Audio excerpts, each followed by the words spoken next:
And we are back from Claremont, Florida at the Spring Games. Joe Foreman rejoining you alongside Joe Calabrese on the call for CSI Dolphins softball.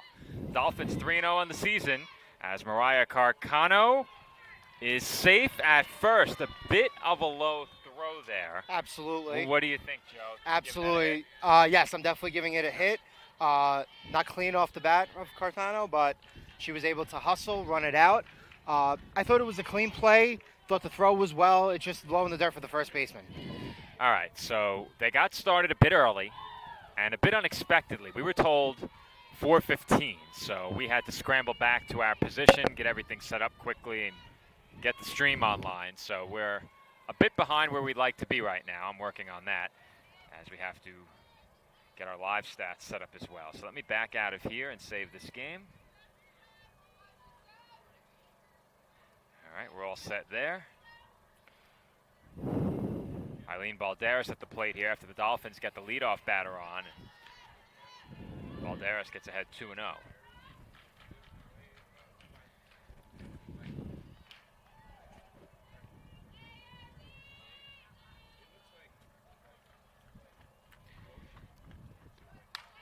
That one sliced foul. Dolphins will take on the University of Pittsburgh Johnstown in this game. Dolphins, as I mentioned, come in 3-0. Records for these teams, as we mentioned, not always updated throughout the day if a team plays multiple games in a given day. But on the Pitt Johnstown website, as that's hit back to the circle, and Carcano will move up to second. Balderas retired. One away in the road first inning. But this is the second game of the season for Pittsburgh Johnstown. They played Tiffin earlier today. That game has not had a final box score uploaded yet.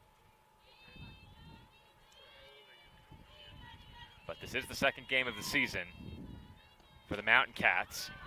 As Anissa Acosta pops one up in foul ground, stumbled over her bat. And that one was dropped in foul ground, so that's going to be an error for the Mountain Cats here. And that will save the Dolphins an out.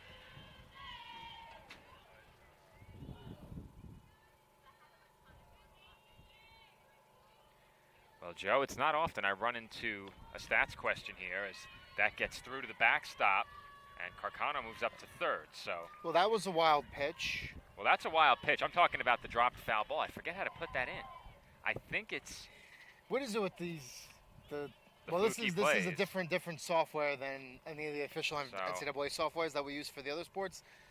I don't quite know how that works. We're gonna try something here. Okay. A drop foul ball. That's interesting. I think it's E3DF. E3EF. Oh, I'm the best. You are the best. Question is, did that go in the right order? I believe it did. 2-strike count here on Acosta.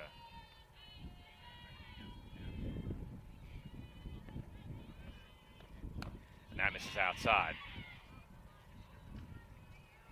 We'll try and angle our camera a bit more toward the plate here. Very simple scenario here for the Dolphins early in game 2 of the day. Run on third, one out. For Acosta here, just put the ball in play somewhere. Hopefully get it deep. The infield's playing in at the corners. And that is grounded through the middle for a base hit.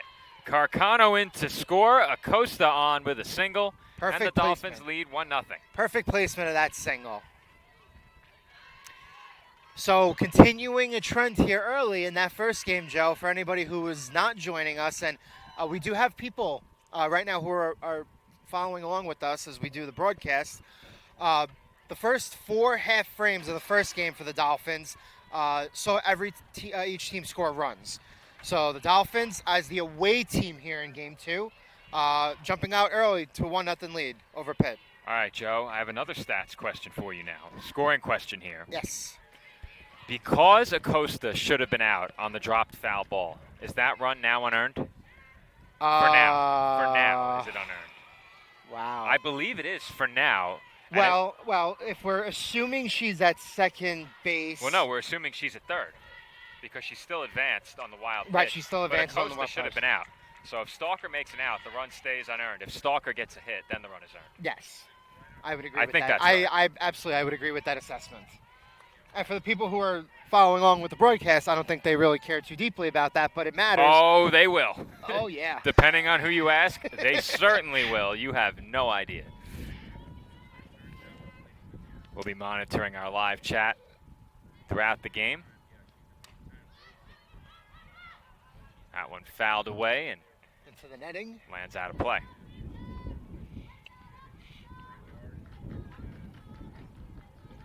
A lot of the time, it is good news when the live chat is empty. Most of the time.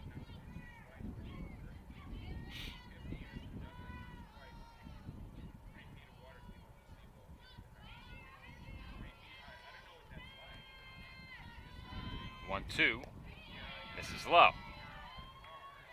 So it is, as I mentioned during game one, the responsibility of the home team to operate the scoreboard. Nobody has been sent yet. So we might be on our own, Joe. Might be on our own. We're almost certainly on our own. As Stalker fouls away another. You want to operate the scoreboard? Can barely see with my sunglasses on. You do not have to do that, I but do if not you were have to so do that. inclined. Count 2-2 on Stalker. And she draws the walk, so it was 3-2. And Joe, that's why we need a scoreboard operator. That's right. So 3 of the first 4 Dolphins have reached base now. And at the plate here is Olivia Warner.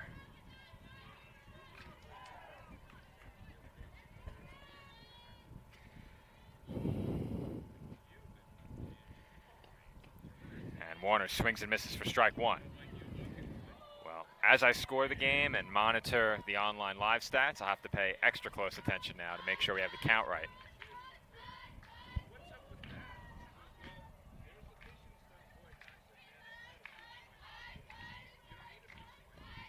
A 1 in for a called strike 2.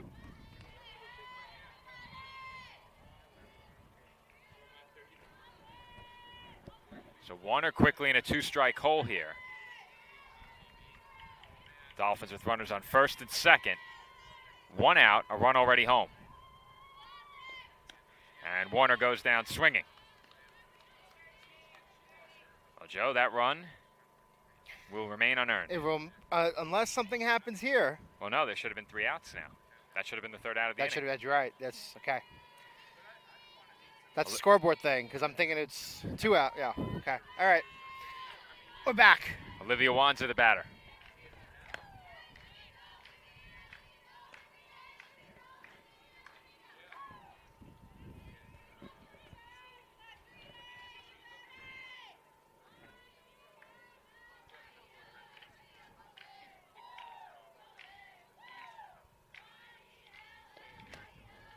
That's sliced foul. All right, got our live stats reset, and we'll get those pushing.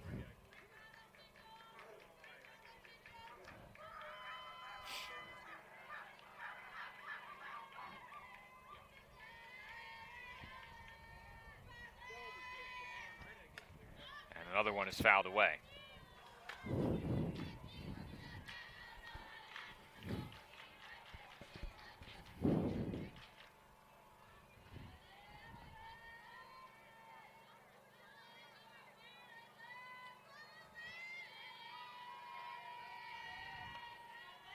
Two-strike count once again. Pitch. Hit toward the right field corner, falling fast along the line, and a diving catch is made in right field to save maybe 2 runs. Nicely done out there in the right field corner by Brunson to make that sliding catch, and the Dolphins settle for just 1 in the opening half inning. We head to the bottom half of the first in Claremont. CSI over Pitt Johnstown, 1-0.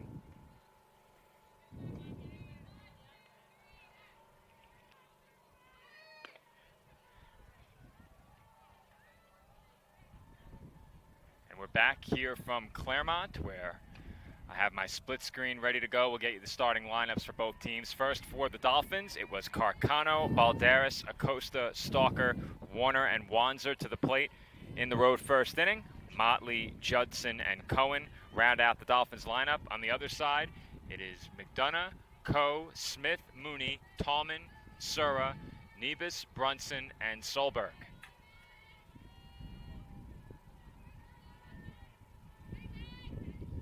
Leading things off will be Megan McDonough, and she's quickly behind 0-1 against Kennedy Ruth.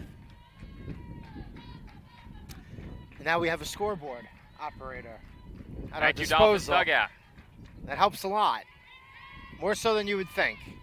It helps a lot because when I'm managing the live stream and I need to keep checking up to make sure I don't miss a single pitch, I can't rely on the scoreboard. At a home game, ideally we don't need the scoreboard, but when I'm doubling on stats and assisting on public address and answering stats questions, sometimes you do need the scoreboard as a bit of a cheat sheet.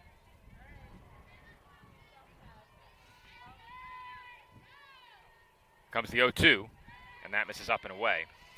So Kennedy Ruth was the East Coast Conference Pitcher of the Week for the first week of the softball season.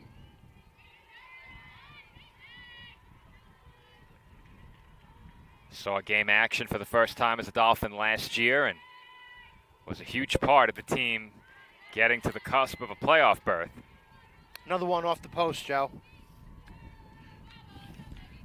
Another ringer. That one not quite as emphatic as the one last game. Well, the one last game hit the camera simultaneously. It did.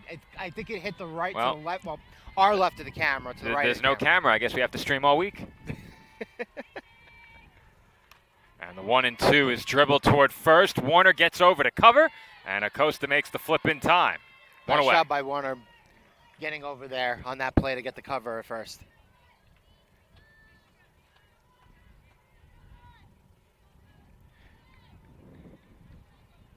That will bring up Brene Coe. Coe gets the start in left field.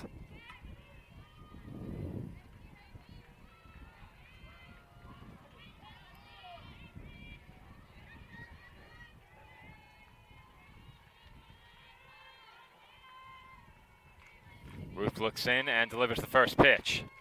Low and inside, ball one.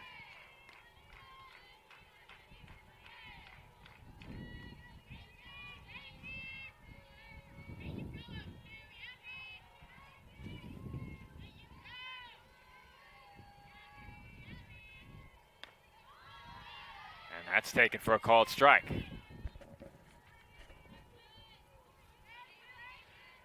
All right, I do have the full Pitt Johnstown roster and pronunciation guide on my screen now. That always helps. Very nice.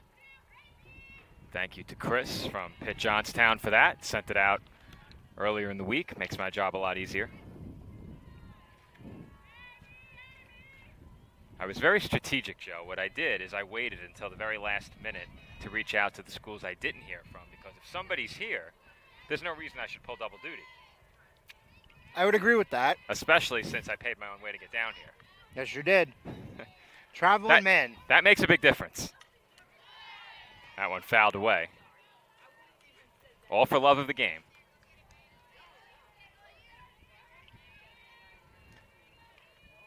Count on Coe, 1-2.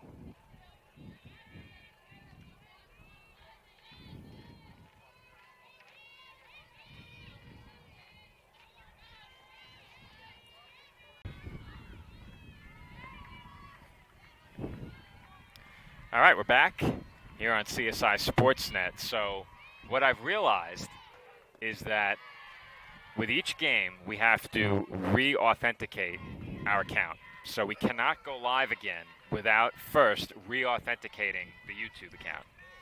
What happened is we got live successfully, and the failed attempt then prompted an error message 10 minutes into the stream. It has happened every game on this trip, and I think I finally solved the reason as to why.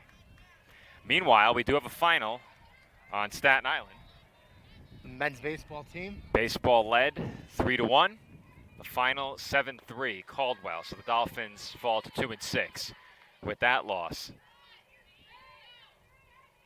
And their matchups with Caldwell the last couple of seasons have really been back and forth. The Dolphins have gotten the better of that matchup slightly in recent memory, but all time the Cougars lead that series 7-5. Ruth now with a 2-strike count here against Mia Smith.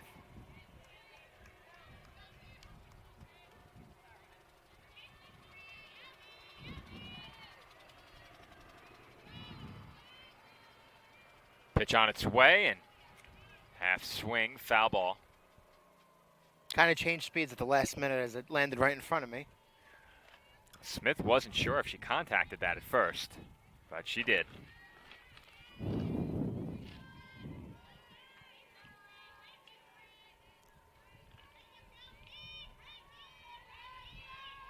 Ruth looks in and delivers. That's fouled away. So the battle continues between Ruth and Smith. Dolphins jumped out to an early 1-0 lead, and Dolphins trailed on 2 separate occasions in game 1 before they took the lead for good. They went in front 4-2 in the second and held on to win 4-3.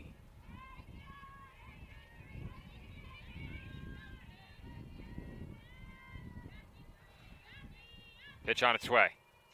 And that swung on and missed. Strike 3. Now, did they need to complete the put out there? I wasn't sure if it was dropped or if they ruled it a swinging strike 3. I think it was a swinging strike 3. I agree with you. Yep. But either way, 1-2-3 first inning in the circle for Kennedy Ruth. The Dolphins lead it 1-0 after 1.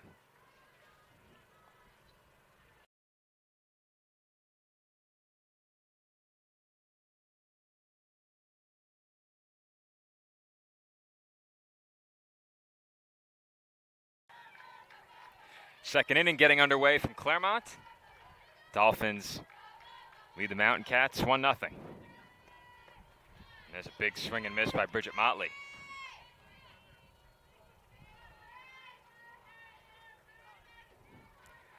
Mia Smith, who got an at-bat in the home first inning, is in the circle for Pitt Johnstown. And that one's dribbled right back to her. 1-3 on the putout, 1 away.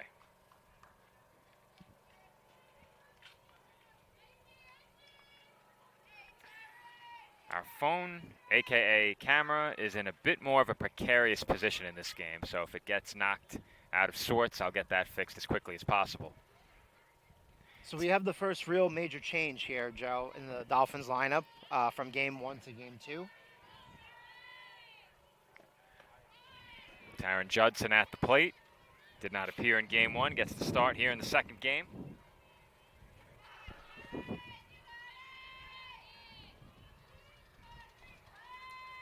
Count 0-1 on the Dolphins' third baseman. And that's swung on and missed for strike 2.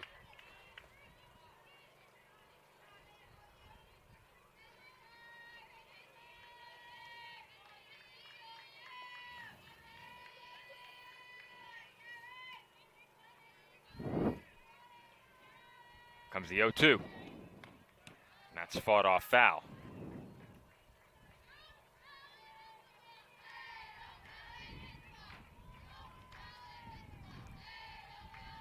I'd actually asked our crew after they covered the first game how many of the newcomers were in the starting lineup. And when they got back to me, they let me know that the lineup was virtually identical to the lineup we saw ending last year.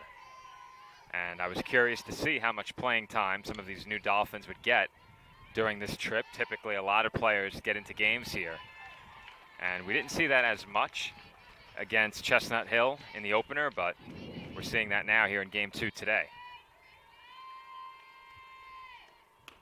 And there's a swing and a miss by Judson for strike 3. 2 gone in the inning.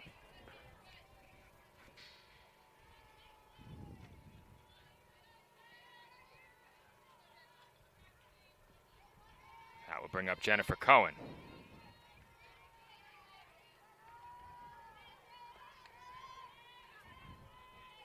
Cohen gets the start in left field. And that pitch is swung on and missed for strike 1.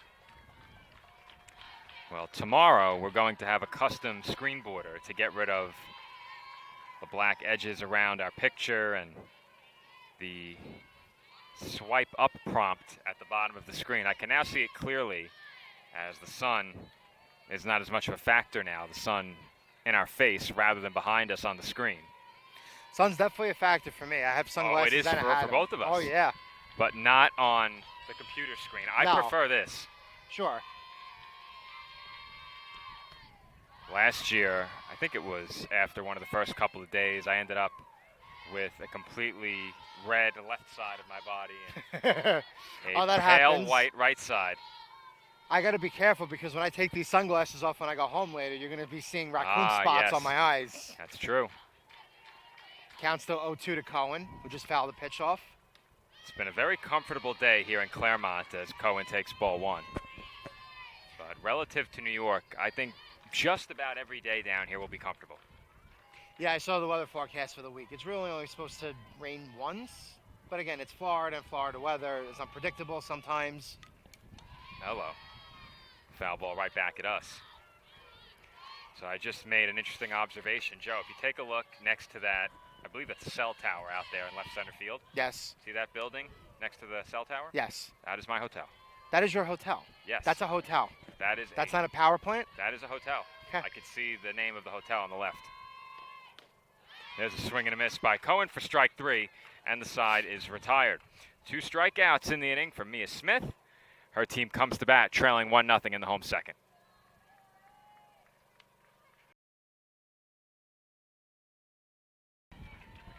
Home second inning from Claremont. The Dolphins lead 1-0. Trying to resituate our camera here back to where we were, seeing up over the backstop, but we're having a bit of difficulty. It is a very precarious position that my old cell phone is in. We actually upgraded following the Myrtle Beach trip, so we now have a Dolphin Blue iPhone 16.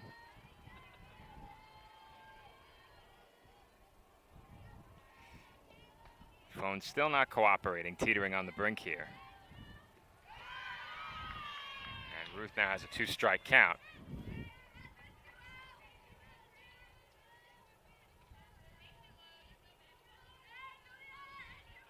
At the plate here, Julia Mooney.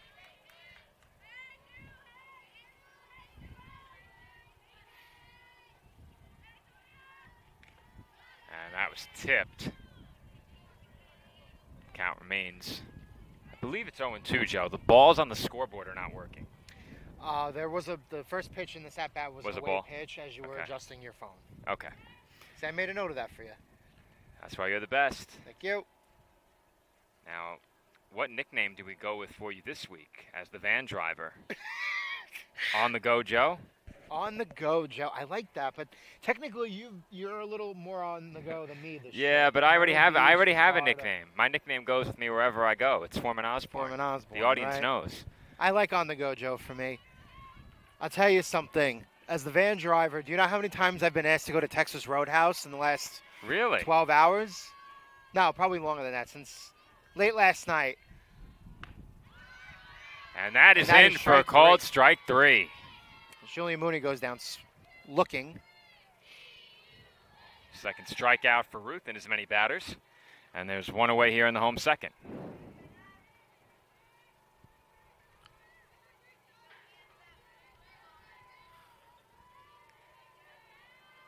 That will bring up Jenna Tallman. And Tallman looks at a strike.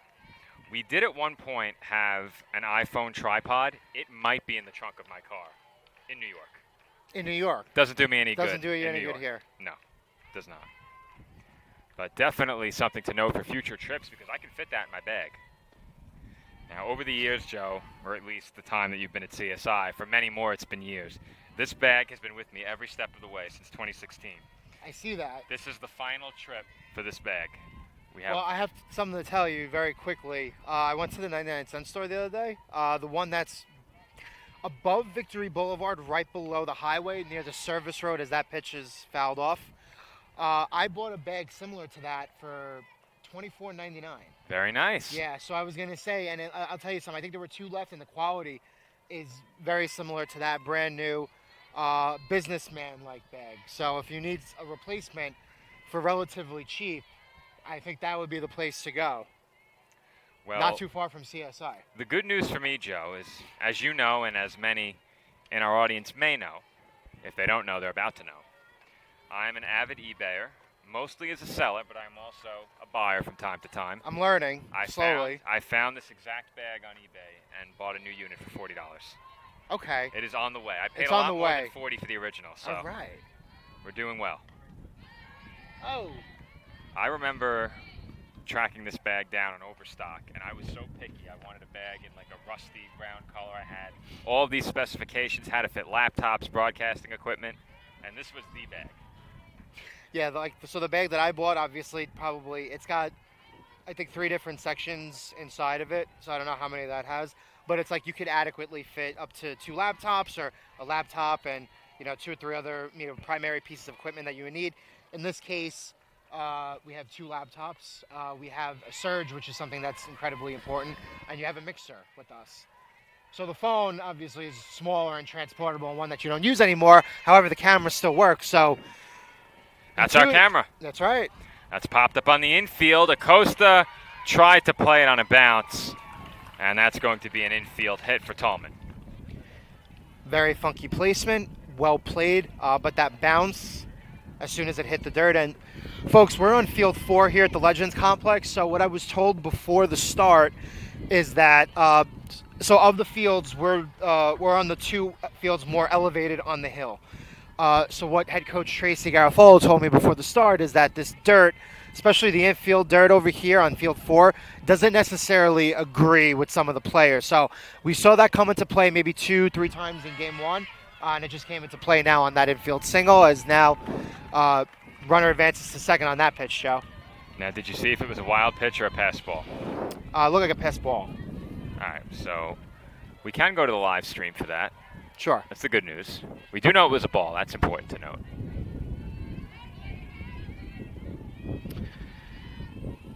My assessment is that it wasn't wild enough to be considered a wild pitch. And that is hit out to shallow right for a base hit. Runners now on the corners for the Mountain Cats, and they are threatening here in the bottom half of the second. That was Gianna Sura with that last base hit. And coming to the plate, have to go to the pronunciation guide, will be Hannah Ganibis. Well, I was way off on my pronunciation, so good thing Chris sent me the pronunciation guide.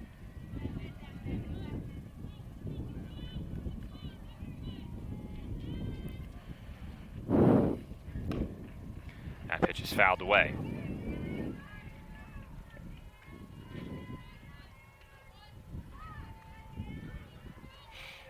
So in a moment, I'm going to try and go back to the video and score that wild pitch pass ball. Probably is going to take a minute here. I think we got it right here. Count 0-1 on Ganibis. She takes up and in.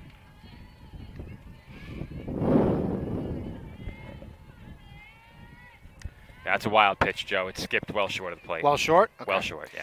Well, unfortunately, I have the umpire in my way, so I can't see where it skipped or where it doesn't skip. Have to know what you don't know, Joe. My assumption was that it bounced in a position where she could have played it. Well, now you're going to end up with the nickname Don't Know Joe. Don't know Joe. I can't see, but, I mean, my eyesight wasn't that great to begin with. The so sun's in your eyes. That's why I couldn't see it. My view's obstructed a little bit. I get a pass. If I was in the seat I was in for game 1, I would have been able to see that. Maybe you should get back over there, as that's off the glove.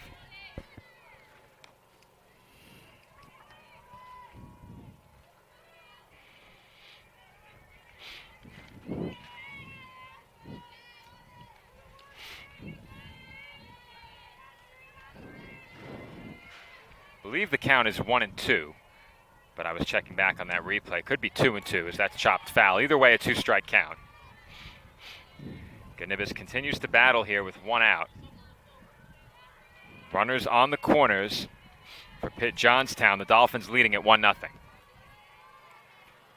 Dolphins with the corners about halfway in. Middle infield, standard depth. Balderas in just a bit. And Ruth unleashes the drop pitch for the strikeout. So Ganibis goes down swinging. That's a huge strikeout here, Joe, with runners on the corner, now 2 outs. It's going to be left to Krista Brunson here with runners on the corners. 2 gone in the inning now. The Dolphins leading by a run.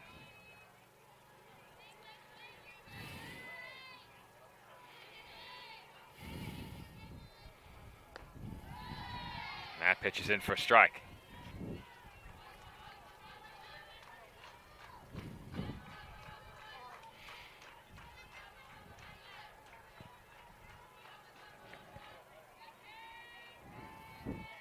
Brunson, the number 8 hitter for the Mountain Cats. Left-handed batter.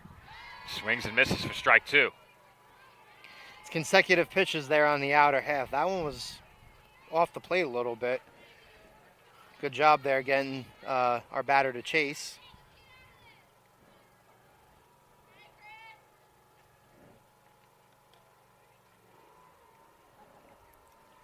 So Brunson will have a word with her third base coach.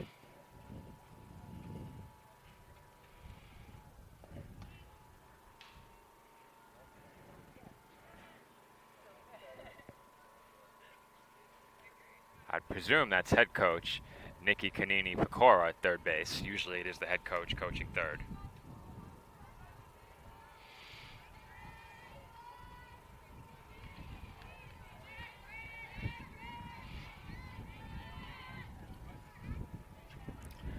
Oh, and 2 the count on Brunson. Pitch from Ruth. Up high, it gets through to the backstop, and the runner will go from first to second. However, the pitch came in so fast that the runner from third was not able to advance. So a little bit of a break there for the Dolphins on that. It's ball 1 now, so the count is 1-2 with 2 outs in the bottom of the second. Second wild pitch of the inning for Ruth. She's looking to escape unscathed here. 1-2. Just missed. Tried that same drop pitch that she got the last batter swinging on. A little too low there. Count now even at 2.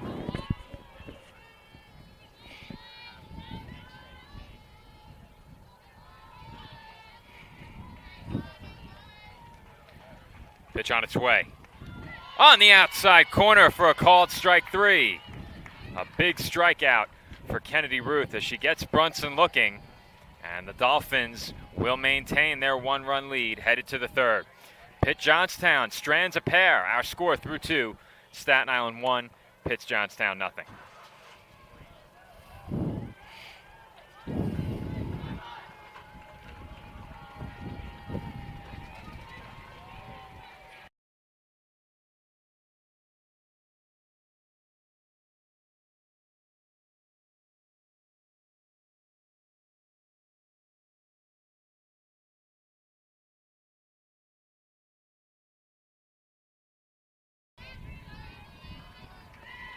Top half of the third inning from the spring games in Claremont.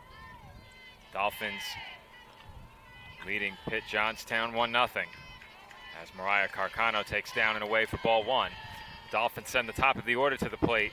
Here in the road third, Carcano, Balderas, and Acosta.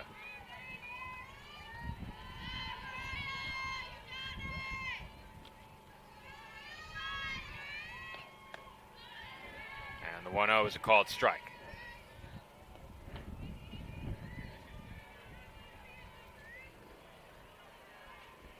Carcano 1 for 1 at the plate.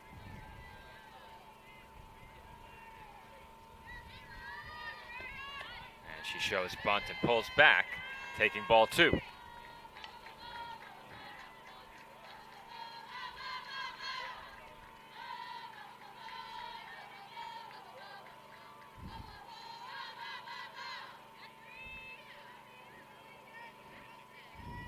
The 2-1, sliced foul.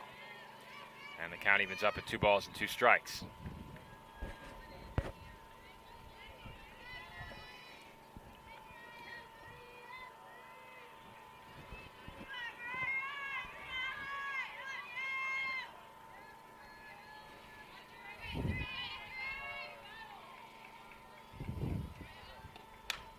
And Carcano slices one to left field for a base hit.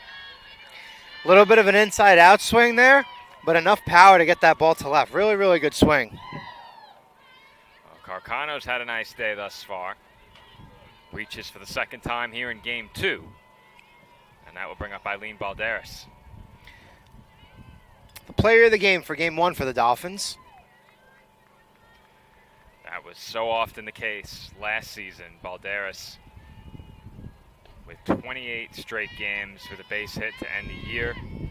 Or close to it anyway. She didn't quite make it to the final game of the regular season. Got awfully close. She's ahead here 1-0.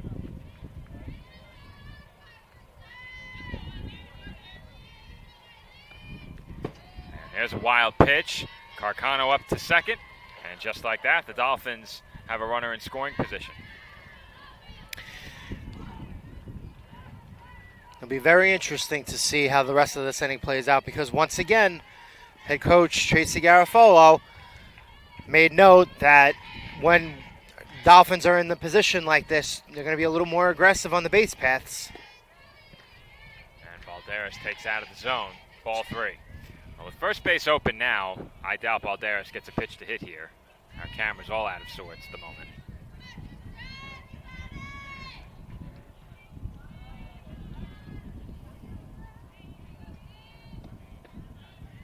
And Balderas looks at another. I had that as ball 4, Joe.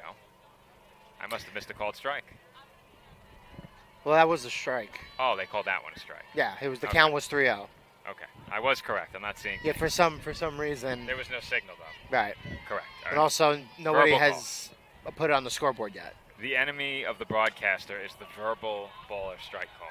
And now the count is full, 3-2 after that foul ball. Though it's more of a verbal strike call. If it's a ball, typically there's no signal. Right. There you go. See, now we're correct. Somewhere. Joe, you gotta be very careful emoting. Every time you emote, down goes the camera. Table shakes. Oh, I'm sorry. You know what? It's my elbows. I'll keep my elbows off the table. It's those massive arms. And Balderas takes down an in ball 4. Great job holding off there. Easily 40 inches of arms at this table. Absolutely. Though, if you count each arm as one instead of, well, counting your arm measurement, then that's kind of small. I was blessed with a pretty long wingspan, so we'll have to keep the wingspan off the table. We got to get you on the basketball court again for Yes, the we do. faculty and staff versus students game. That one might be a passed ball. What do you think? Off the glove? Is it wide enough? Yeah, I would say that was more of a pass ball. I agree. So as it stands, that pass ball allows runners to advance to both second and third for the Dolphins. So second and third here with nobody out in the top of the third. Big spot here for the Dolphins. And Acosta takes ball 2. So Acosta now ahead 2-0. First base is open. Still nobody out in the inning. And the Dolphins have 2 in scoring position, threatening here. They already lead 1-0.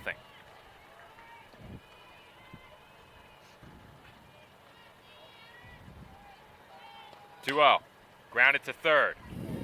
Knocked down, and the throw to first is in time. Good play there by Tallman, knowing the runner and knowing the situation.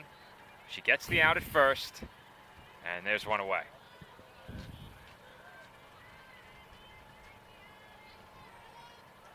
That will bring up Amanda Stalker.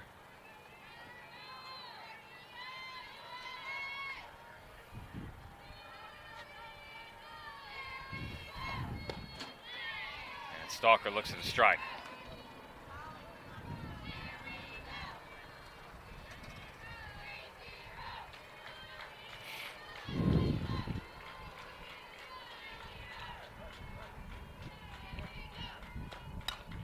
Half swing, infield pop-up, easy out at second, and there are now 2 away.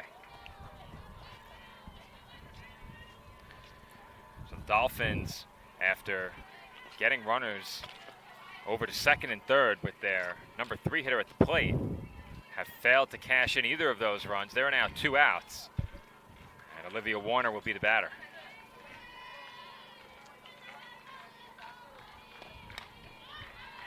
It's popped up into the netting, foul ball.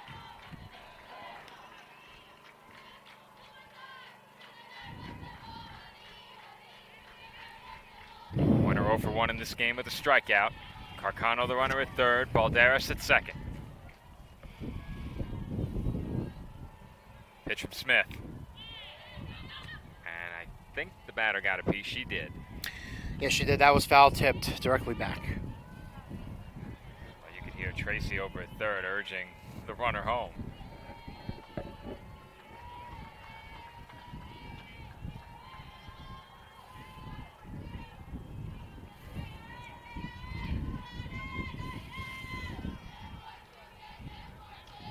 O2 pitch coming.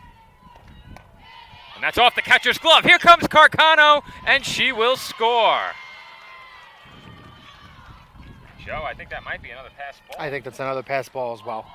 That is That break. wasn't so far away from the catcher's vicinity that she couldn't have made the play. Kind of deflected off her glove. Ball gets by her. Very alert base running by Carcano, and the Dolphins now lead 2-0. Runner on third with 2 dead.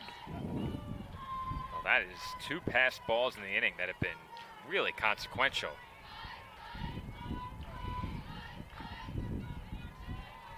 Count on Warner now 1-2.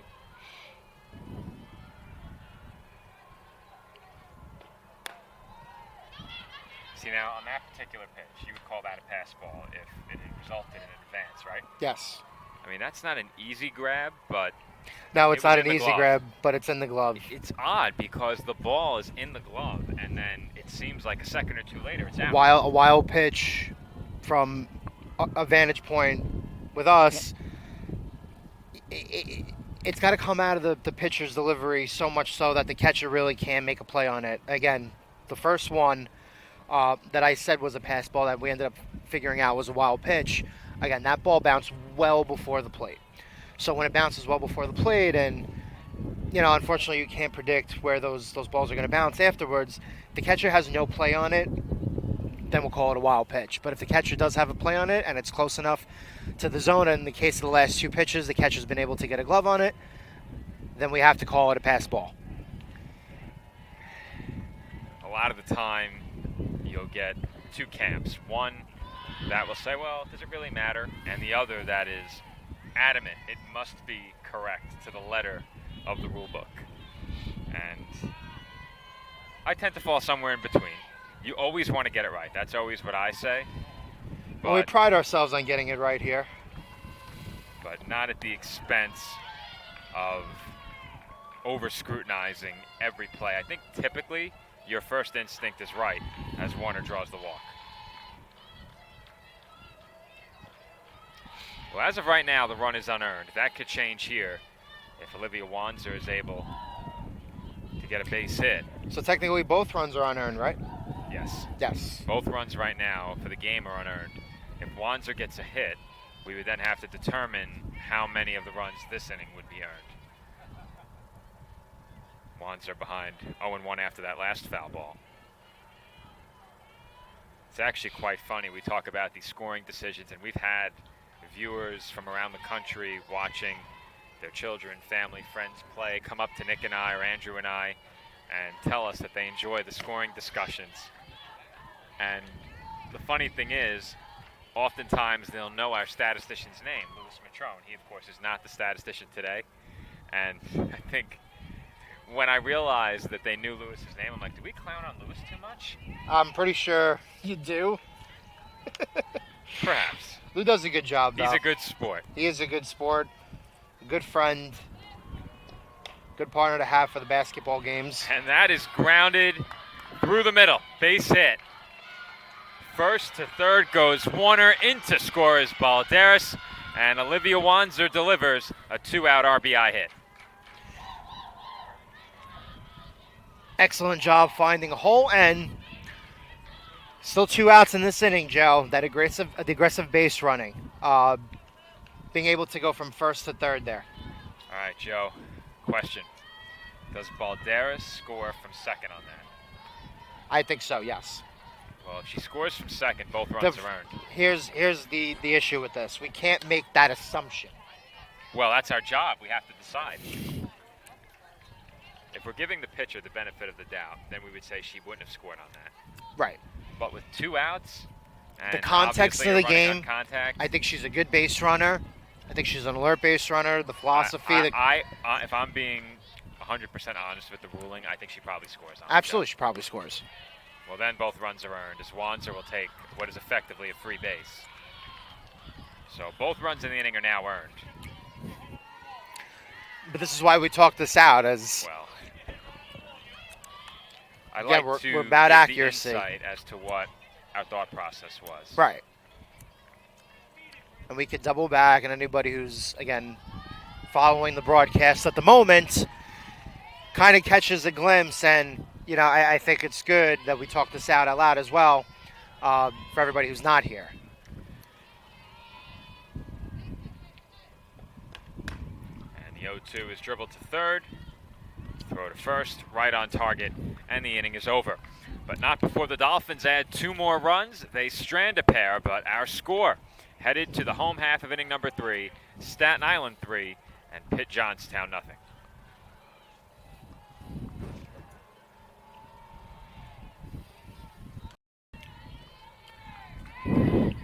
Down goes our camera again as we return from the spring games. That time, that wasn't my fault. Neither was that one. May have to go buy an iPhone tripod for the rest of the week. We still have 8 more games to go. And that's a ball from Ruth. At the plate here, Sarah Solberg. She's ahead 1-0. Well, if you're the Dolphins, you have to feel pretty good about the position you're in. Ruth right now looks really strong in the circle. Obviously, she's their ace. And you have a 3-run lead. Really facing a strong possibility of beginning their season 4-0. Yeah, and I think what was a little bit of an issue in Game 1, especially with those runs that kind of piled up a little bit early on, was the pitch count factor. In this case, I think Ruth has done a good job maximizing her pitches. Here, I don't have the pitch count in front of me. You don't look at me. It's unofficial, and we definitely missed pitches. The NCAA does not track pitch count, so I am very loose when it comes to logging every pitch, especially when I'm pulling double duty. Right. And the only time I'm doing stats is when I'm pulling double duty. 1-2. I think I have 2 of 2, Joe. Head coach Tracy Garofalo making an appearance next to us on the broadcast. We're live. Tracy doesn't know we're live? What is this? As that's lined into right center for a base hit by Solberg.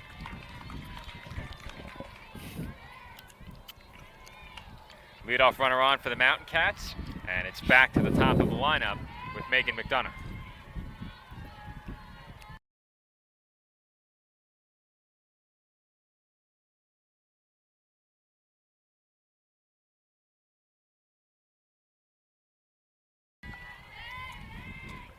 McDonough waits the first pitch, shows bunt, and did she offer at it?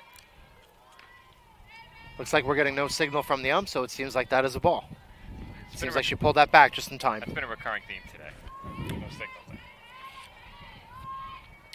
And we are very close, so we would hear it too. Right. No luck there either.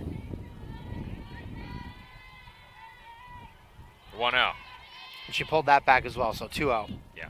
When you're directly behind the plate without an overhead view, it is very hard to tell. Yeah. I was going to say you need to be elevated a little bit.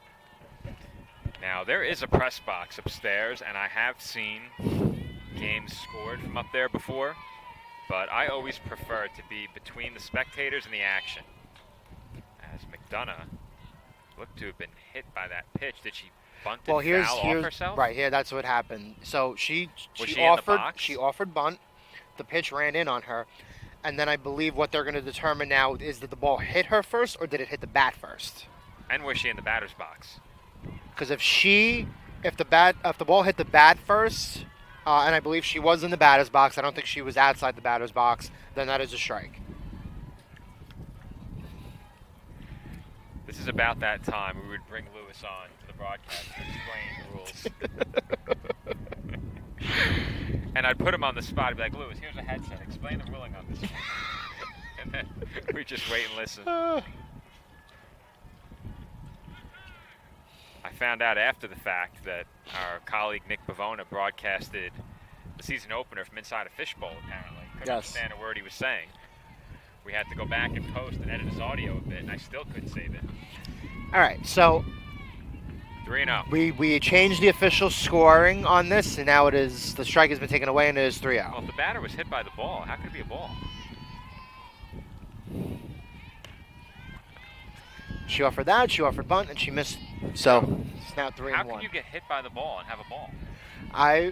That's a good question. There has to be some type of I'm confused. intricacy to the ruling that we personally do not have in front of us or I'm missed. a tough man to confuse, Joe, and I am bamboozled. Right. 3-1. Unless maybe it didn't hit her first, it hit the catcher first. Maybe. Maybe it hit the glove first. Benefit of the doubt. Regardless, the can is now full.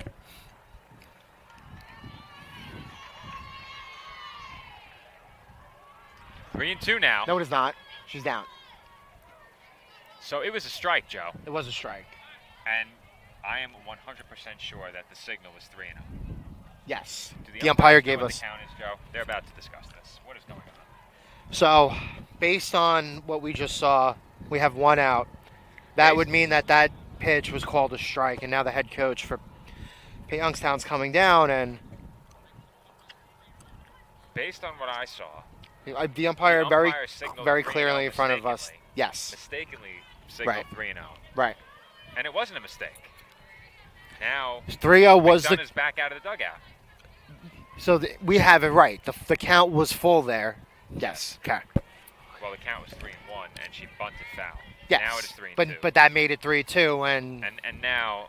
So under normal circumstances with two strikes, if you bunt a foul, that's the third strike, and there's one out. But that was so we're all set here, folks. We were right. Now it's about that point where I'm getting slightly. Listen. You can finish that. Well, no. I am like Bizarro, man. I know they're wrong. Well. And they were wrong. Punch her out. And now, with that fourth ball, there are 2 on. With nobody out. Yes. You following that at home? It's a bit tougher without the scoreboard, but they'll manage. Long story short, they mistakenly punched her out on a fouled-off bunt attempt.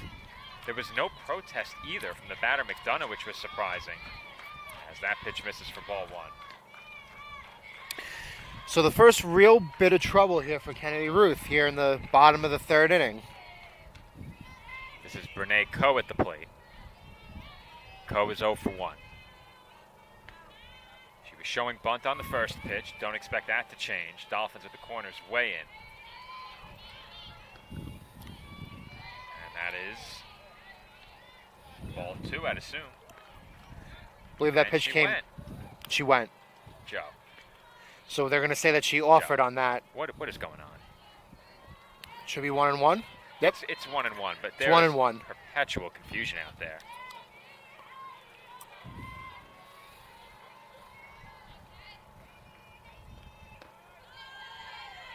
And now count runs to 1-2. So that's a really big call on the offered at bunt attempt.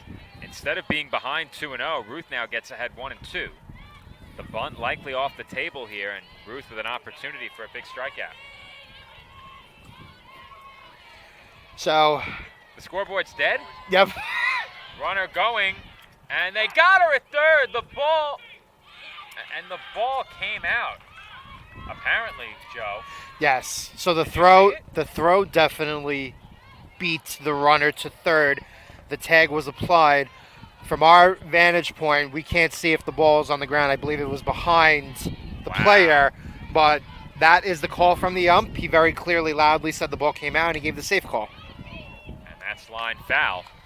Well, now the Mountain Cats have 2 in scoring position. A base hit here could make it a 1-run game. Joe, I thought she was out by a mile. I thought she was out by a mile, but apparently if the ball comes out of the glove, right. Which it obviously did. The umpire wouldn't make that mistake, but from our angle, we couldn't see that, and that almost proved to be a huge base running blunder for Pitt Johnstown. And that's popped up. Good thing there's a net over our head, Joe. That's right. Didn't even have to flinch. So as we were mentioning before the throw to third, the Samsung device, the tablet that operates the scoreboard remotely, has overheated, so They kept it in the sunlight? Shame on them. no. But I also think it's a battery thing. I think that the battery just also went too. Oh. And there's a swing and a miss for strike 3. That's a huge strikeout, Joe. Absolutely massive strikeout for Kennedy Ruth. Coe goes down swinging, and now it will be an opportunity for the Mountain Cats pitcher, Mia Smith, to help her own cause. 2 in scoring position. 1 out. And the Dolphins now with a chance to perhaps get out of this. It looked very bleak during that last at-bat. What a guy. Joe plugging the tablet into its charger here as Ruth misses down and into Smith.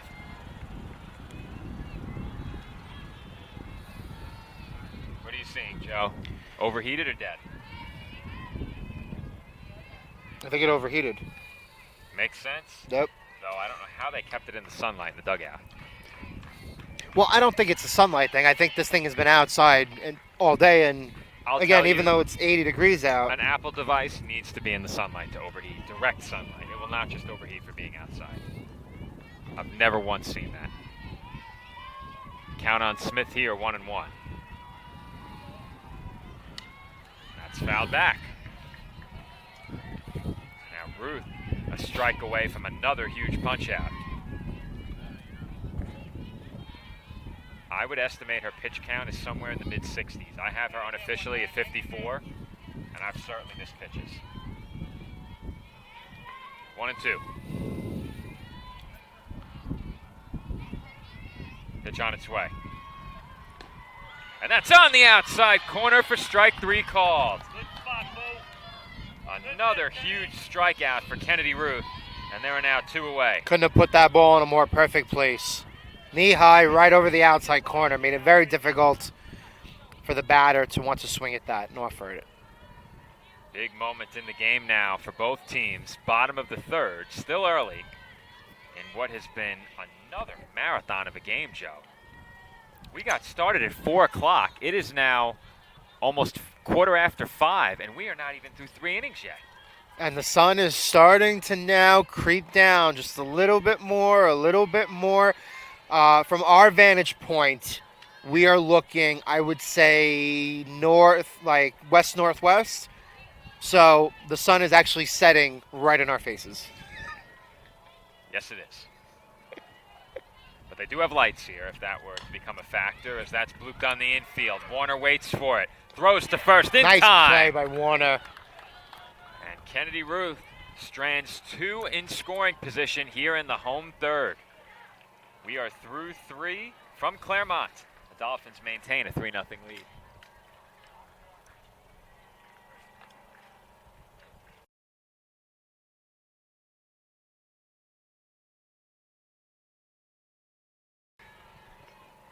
The recently anointed Joe Squared back here on CSI Sportsnet. You can thank the women's softball players for that nickname. I'm sure they discussed that thoroughly in the dugout, either during the first game or the transition here to game 2. Well, from what I could gather, they didn't know I was going to be here until I walked into the complex. They should know better. I'm here every year. This year was the first time I made the trip to Myrtle Beach, as that pitch is fouled away. Taryn Judson at the plate. Judson 0 for 1 with a strikeout.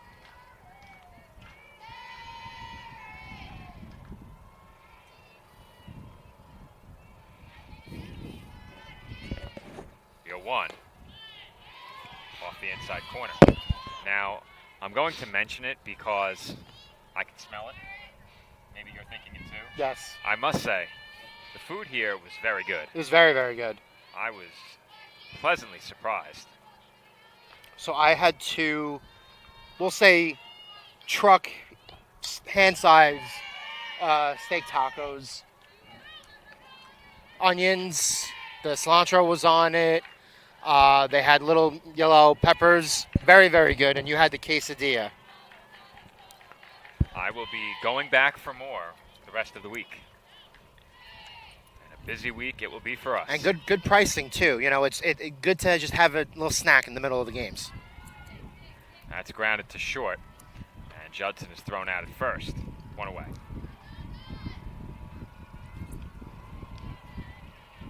Now, not that I would ever indulge on the job, but I was shocked to see them serving alcohol here.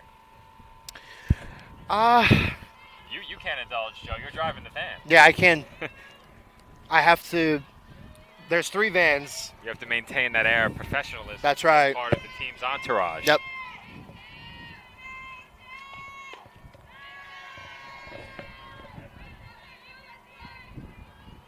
You know what I say, Joe? What goes on in the executive suite of the Hilton stays in the executive suite. That's right. I would never. That was also correct. No. I didn't have my first drink until I was 25.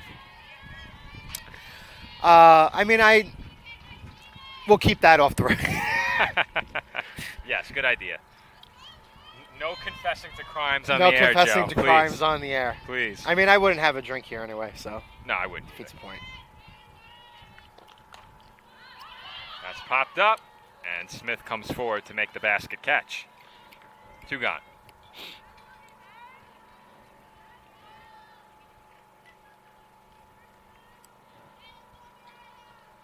Back to the top of the order now, Mariah Carcano, the batter.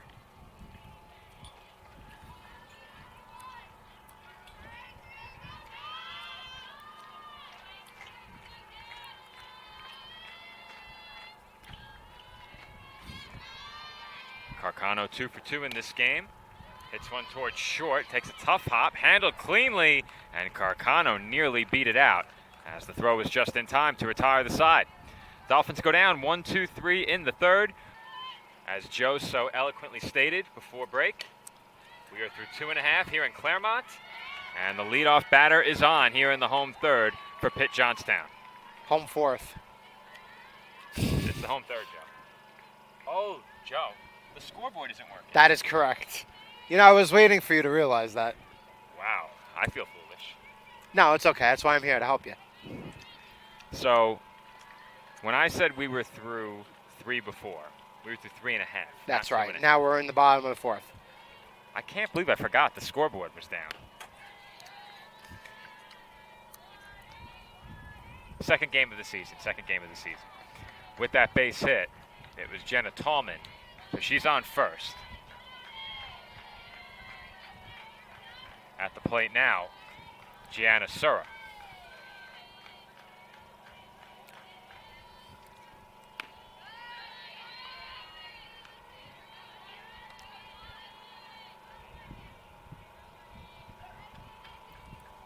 Bit of dust swirling on the infield here. Now, we've seen full dust tornadoes before.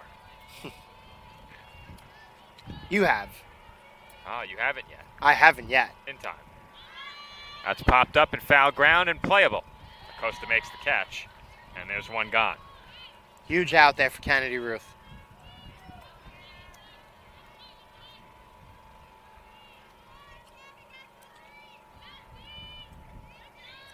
Hannah Ganibis, the batter.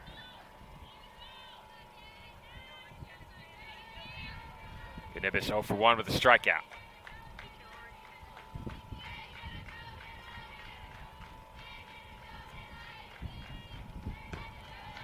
And that pitches in at the knees for a strike.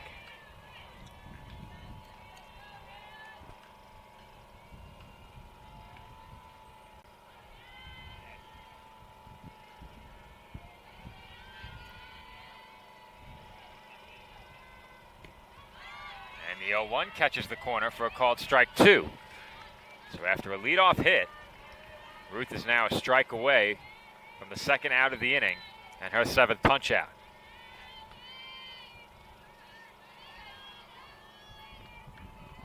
The 0-2 coming. And that's in for a called strike 3. 7 strikeouts now for Ruth.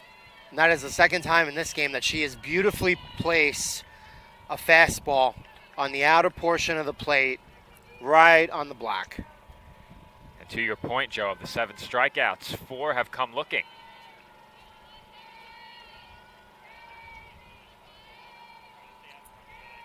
First to Brunson, the batter, as that was blocked nicely behind the plate. So Motley, who got the start at third base in game 1, starts behind the plate here in game 2.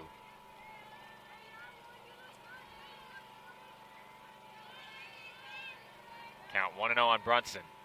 And that's ball 2.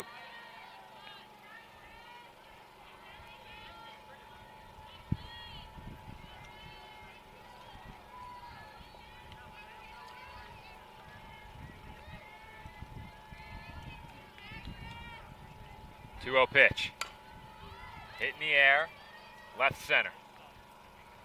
And Carcano moves to her right to make the catch and retire the side. Leadoff base runner for the Mountain Cats and nothing more here in the home 4th inning. Now, Joe. Now we're going through 4, We are going through into the 4. top of the 5th. See, I have to use my computer. Top 5 coming up next. 3-0 Dolphins.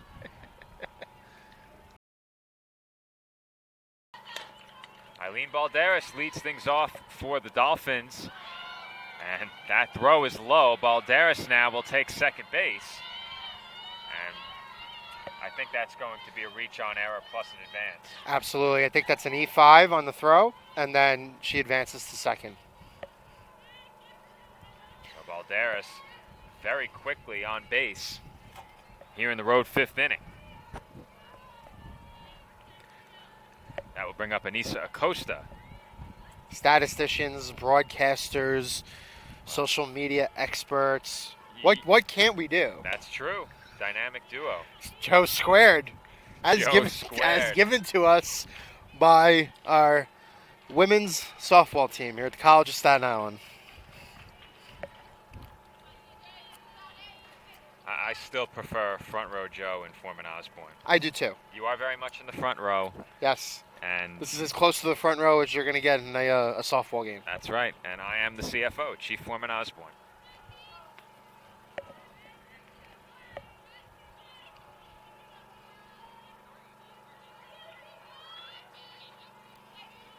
Balderas, the runner on second.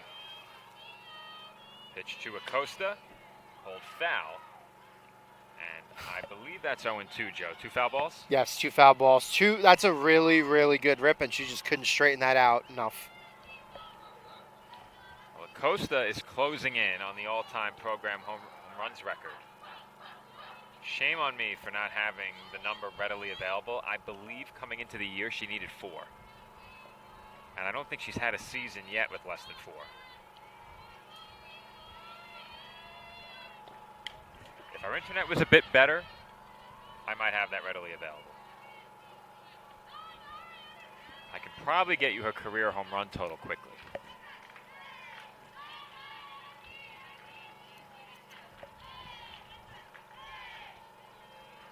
Meanwhile, the count remains 0-2 here.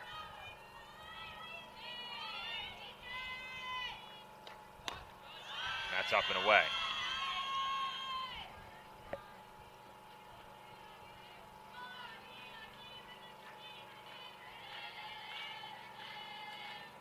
So her career home run tally is 15. I do believe the record was 18. So I think I was right. So she would need 4 to have the record. She would need 4 to break the record. Right. She's also closing in on 100 RBI. And if she can match the best season of her career, which is 53 hits, and then surpass that by 3 more, she would reach 200 hits as a Dolphin. Count on Acosta here, even at 2.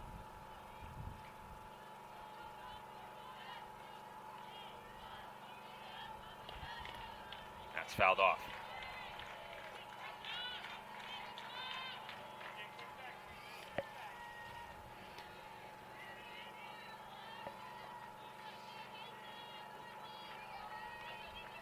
Acosta doing a good job battling back from an 0-2 count. She has it even at 2 now.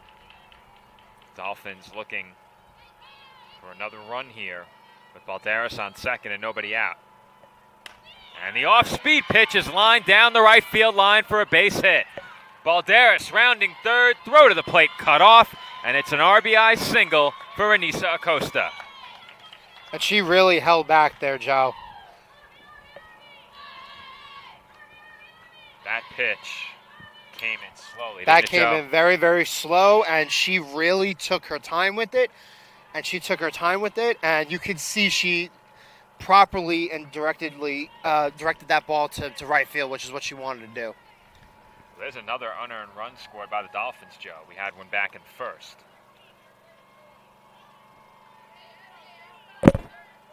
16 for 34. So Got we it. have a pinch runner at first.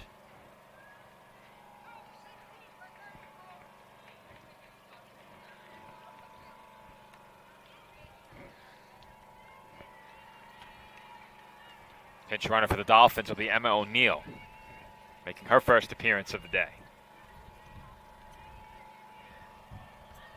A little bit of strategy.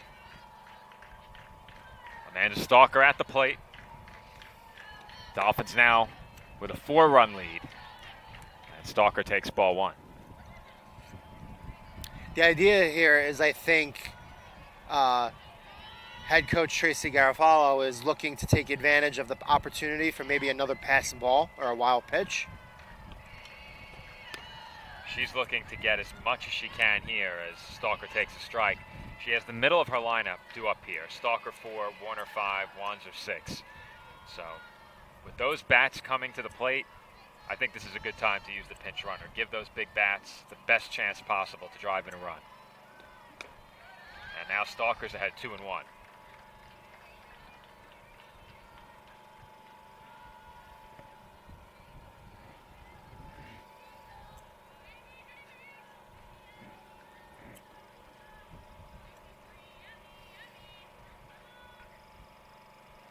Comes the 2-1. Up high, ball 3.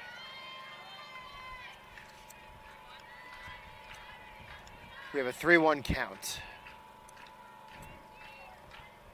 Smith now really beginning to labor here in the 5th.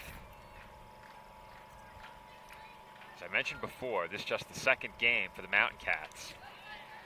Second game of the week for the Dolphins, but CSI has played 3 games already this season. Those came almost a week ago now.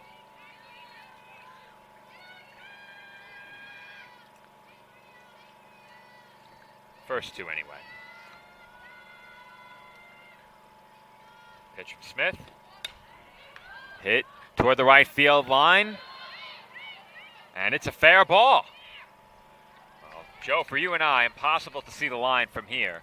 But that lands fair in shallow right field just like along the line. Fair. Yes. So Stalker dumps a single. And it was O'Neill, the pinch runner, who came in. So O'Neill kind of got a little bit of a delayed jump from first late base. Read. It's just a late read. Late read. I mean, there was no way that was going to be caught. See, she should probably be on third base, Joe. That had no chance of being caught. So if you know it's not being caught, you would think she'd be on third, no? Right. Olivia Warner, the batter.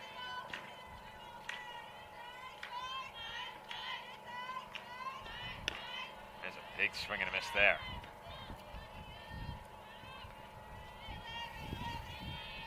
I believe it's 1-1, Joe. Yes, 1-1. All right. First pitch was a ball. Second pitch was a swinging strike. I knew there was a first pitch, but scoring the last play, I did not see it. As that is sliced foul, it's now 1-2. Well, the good news is, during the season at home, I will not have to worry about scoring the plays. So I will be able to keep my eyes completely focused on the action. We're about to have an eclipse between the umpire and sun here. Take a look at our monitor, Joe. Getting awfully close. The eclipse. And there's a swing and a miss by Warner for strike 3. It's eclipse season, Joe. The middle of this month. Is it? Yes. What does that mean for our fortunes? You would know that. Eclipses signal significant shifts. Oh, yeah? Could be positive, could be negative, depending on other factors and all that stuff. So what you're saying is we can either get a massive upgrade to our equipment or all of it could break. No, not all of it is going to break, but the opportunity to have massive upgrades to the equipment, that is in play. All right. More hotspot data, please. That one's chopped toward the middle, and it was gloved by Smith in the circle. So Wanzer is out. Both runners advance, and the Dolphins now have 2 in scoring position with 2 away.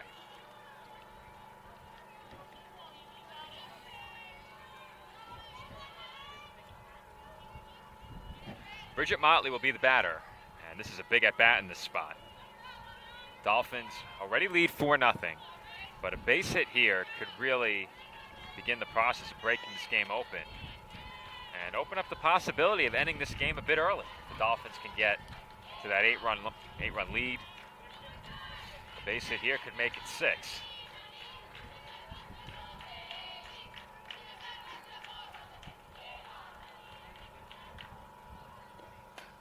That's fouled off.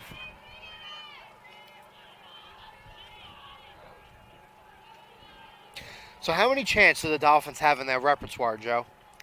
Quite a few. And what I want you to do when you go back in the van later, I want you to ask them if they know what the broadcast's favorite chant is. That's how you know they've been listening. Okay. I think they were actually told they can't use it anymore at one point. Does it contain any type of profanity? It's not profane, but it's definitely PG-13. Okay. They'll know. They'll know. I believe they were asked not to use that chant anymore. But every time we heard it, the audience also heard it because we're close enough to the dugout where you can hear it. As that's swung on and missed by Motley, and she strikes out. So the Dolphins will settle for just the 1 run here in the 5th. We head to the home half of inning number 5. Staten Island leads 4-0. Bottom half of the 5th inning here in Claremont. University of Pittsburgh at Johnstown trailing the College of Staten Island 4-0. They will send 9, 1, and 2 to the plate against Kennedy Ruth. Ruth yet to allow a run. The Mountain Cats with 4 hits. A couple of errors in the field have hurt them. The Dolphins with 6 hits have not committed an error. And very quickly, Ruth once again gets ahead in the count. 0-1, this time against Sarah Solberg.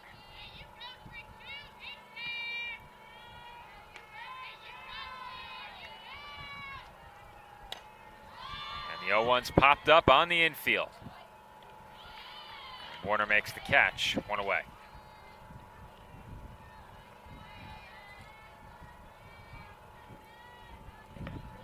That will bring up Megan McDonough.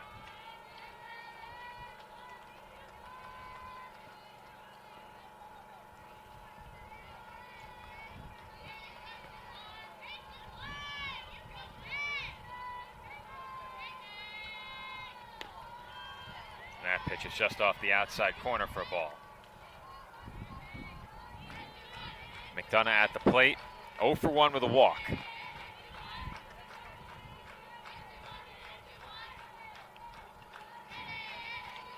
That's fouled back. Well, I'm very proud of you, Joe. You have not yet flinched once today on the foul balls. That is our number 1 rule of broadcasting. Nah, and I'm not. And statisticianing, if that's even a word.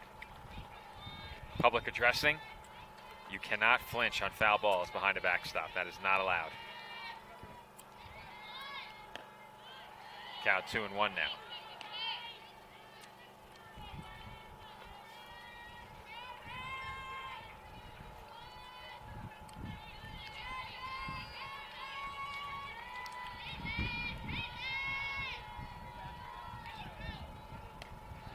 Having to duck out of the way of that one was McDonough. It's now 3-1.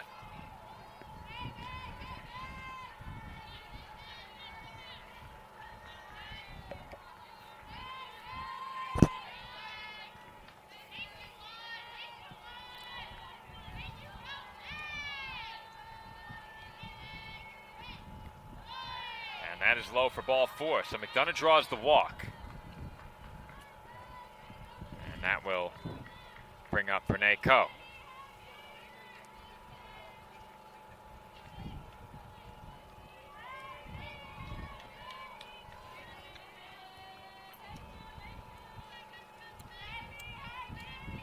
I believe this is going to be the last game of the day here, Joe. Very well could be. The game behind us just wrapped up.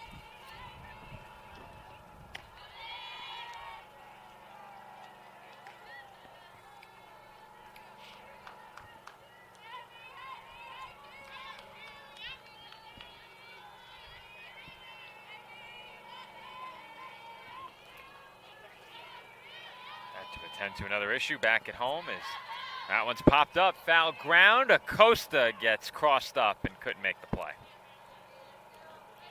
You think the sun was a factor a little bit, or no?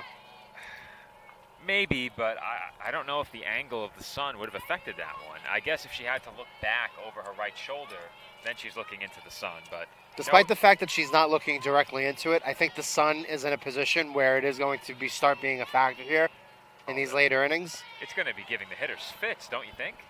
I think it's been giving hitters fits the last 2 innings or so.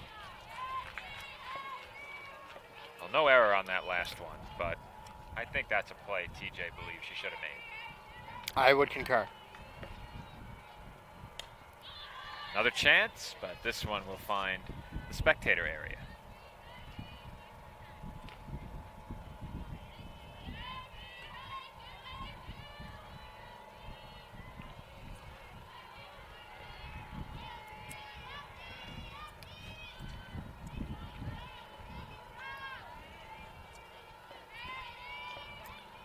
Pitch on its way, and again, that sliced foul.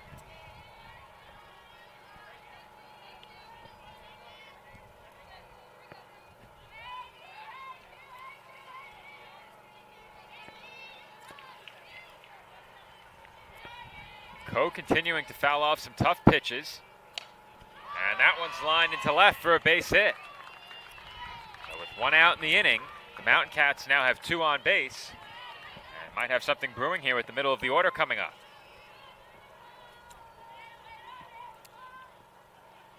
And I imagine Kennedy Ruth's pitch count, which is not directly in front of me, is starting to creep up there. We're probably beyond 70, right? Yes. Approaching 80 or above 80? We are unofficially. I would say we're unofficially in the upper 80s. Okay. I have her at 77. I think unofficially we're going to be in the mid to upper 80s. Head coach Tracy Garofalo has to start thinking about how much longer she wants to leave Kennedy Ruth out there. I don't think Kennedy's going anywhere. She's going to stay in the game? If it were baseball, you might get the bullpen going, but you have your best pitcher out there. She has a 4-run lead, has worked out of some trouble already in this game. I don't think she's going anywhere.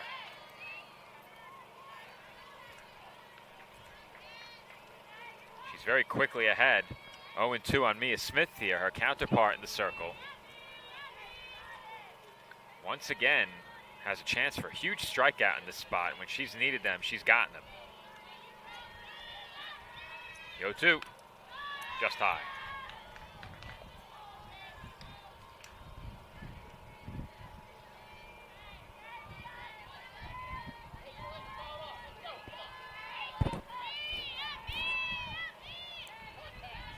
One and 2 on its way. That's popped up, but foul out of play.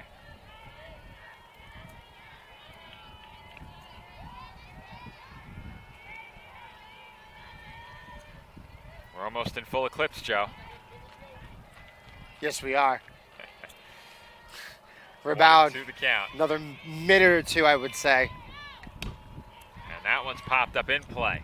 Hit out toward Carcano in center, and she makes the catch for the second out. Well, Joe, in this game, the Mountain Cats have had chances, but with runners on base, they have just been unable to come through with that big hit. No, they have not. That's technically a double negative. They have not. No, they have not. They have not been able to come through. No, comma, they have not. There you go. 2 techies on the call as well. That's right. That's something our viewers I still don't believe you went to Staten Island Tech. Yeah, I was a bit of a misfit.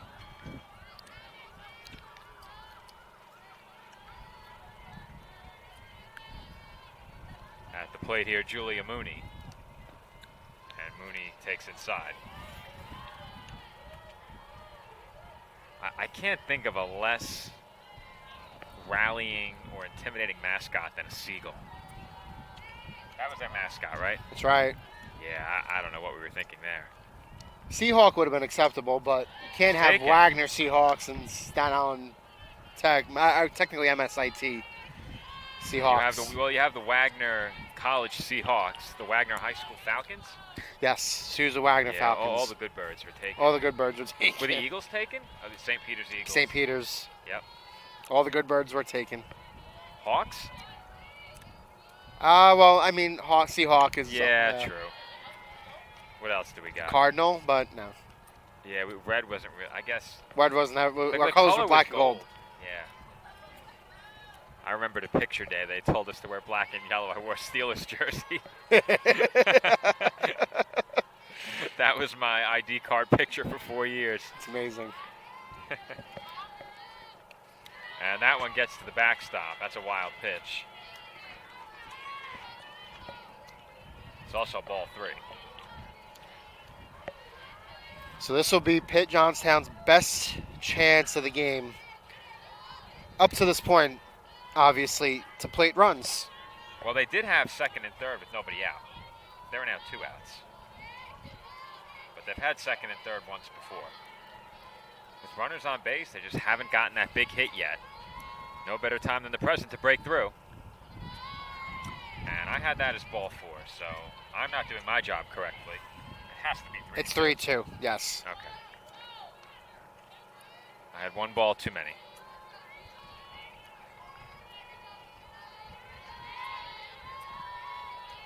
I draw the line at scoreboard operator, Joe. The payoff pitch swung on and missed. Ruth with another big punch out strands 2 more Mountain Cats on base. We are through 5 from the spring games. The Dolphins lead it 4-0.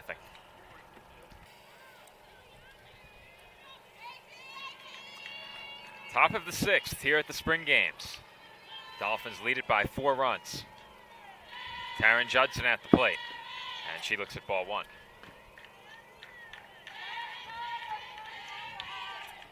Judson 0 for 2 with a strikeout. And Joe, it's that time. Last call for food. You want to make a concession run? We'll go tomorrow. Good stuff back there. Was good stuff. That's chopped right back to the circle, and Judson is out. 1 away in the road 6th.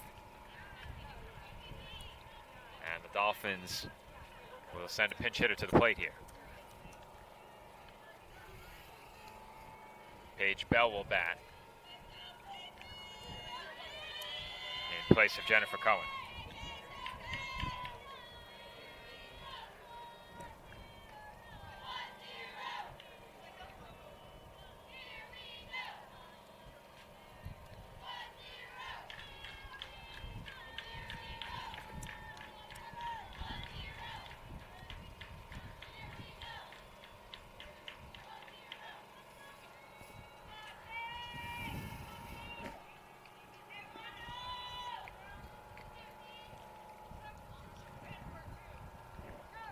Got that? All right, the substitution passed along to both us and the Mountain Cats bench as Paige Bell gets her first at bat of the day.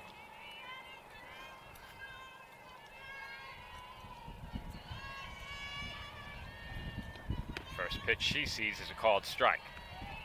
So unofficially, I have Mia Smith at 92 pitches. I would say she's very close to 100, if not there. Absolutely, Joe. And on day 1 of these spring trips, you obviously don't want to dig too deep into your pitching staff. Right. I think we saw it last year. Obviously, we weren't on the trip last year, but the Dolphins, I think, toward the end, definitely got tired out as a unit. If I remember, they did not have an off day in the middle either, as Bell tried to check the swing. It's a called strike. But near the end last year, it was a tough go of it for the Dolphins after what was a very entertaining and good start for them. Back and forth competitive games. A couple of thrillers in there as well as Bell fouls that one off. But near the end, it just seemed like this team got tired out by 10 games in 5 days.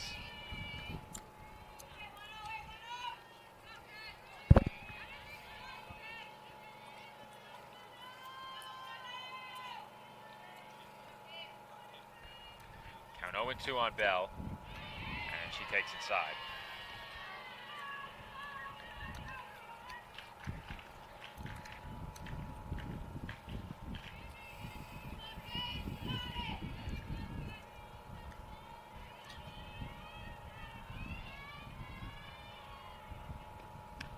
There's a swing and a miss. Bell goes down on strikes. 2 away in the inning.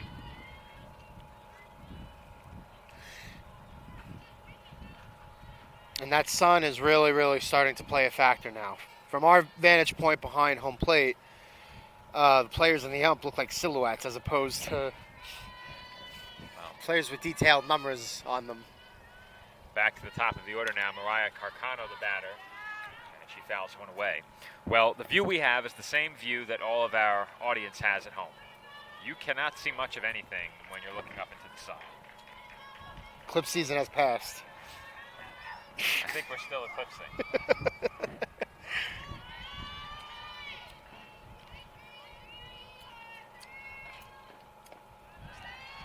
So, Joe, I have a question for you. Yes, go ahead, Joe. What shape is the Earth? It's an ovoid spheroid, which is a spherical shape but not quite perfectly Very, spherical. very clever, very clever. All I have to say is Kyrie was on something. No. I've spent too much time watching documentaries.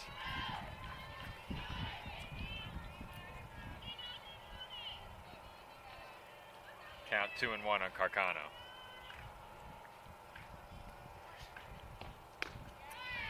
And she takes a strike.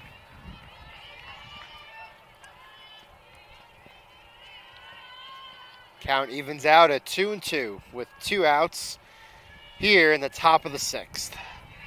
Keep hammering home what inning it is, Joe, because that scoreboard in right field looking awfully blank as Carcano has another hit. Nice slap hit the other way. She's now 3 for 4. She's had a terrific day overall between the 2 games, Joe. Always a factor with the glove, and so far here on day 1 in Claremont, her bat has come to life. That will give Eileen Balderas an opportunity with a runner on and 2 outs. And Joe, if there was ever a time to be aggressive running, maybe it's now, as Balderas doesn't give Carcano a chance to run. She grounds out to third, and the inning is over. Home half of the 6th coming up on the other side of this break. Dolphins lead the Mountain Cats 4-0.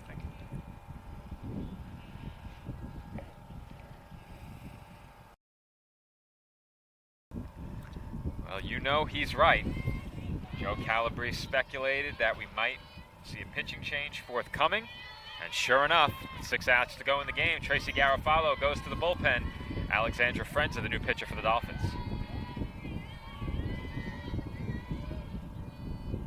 First batter that she will face is going to be Jenna Tallman.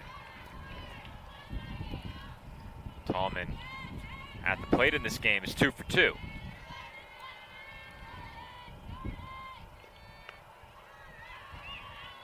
Tallman takes that pitch out of the zone. Did you catch the first pitch, Joe? As I made the pitch. I believe it was 1-1. We'll go with that. 1 ball, 1 strike. That's popped up. Foul ball. So they just turned off the ice cream truck, and all of a sudden, it is a lot quieter. Yes, it is. That humming noise. Wow. You can't really hear that on the broadcast, but noticeable for us here. You underestimate the power of our microphones. This is our minimalistic. Good job not flinching there.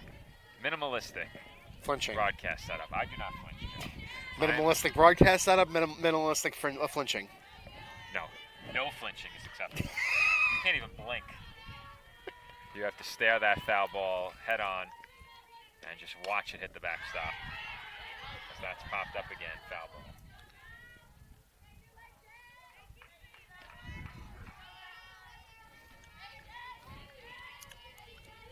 Alexandra Frenza last year improved her numbers once again, and we saw that over the course of the season and from year 1 to year 2. This is her junior season now. And here she has the strikeout.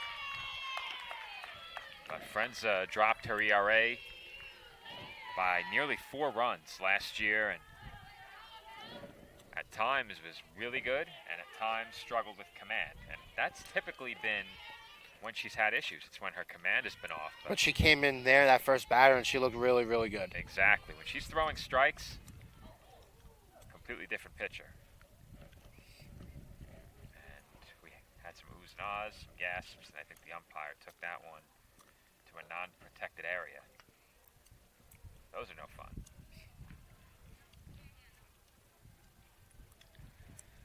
Think she's all right?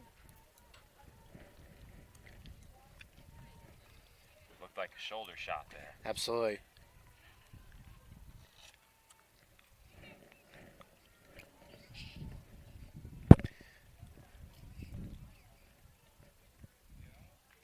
Maybe a bicep shot. Yep, she's pointing to the top of her arm. So it seems like it was just below the shoulder, right on the tippy top of the bicep. Well, many contend that the sun has healing properties. Well, it's in a perfect position for that. She's eclipsing the sun right now.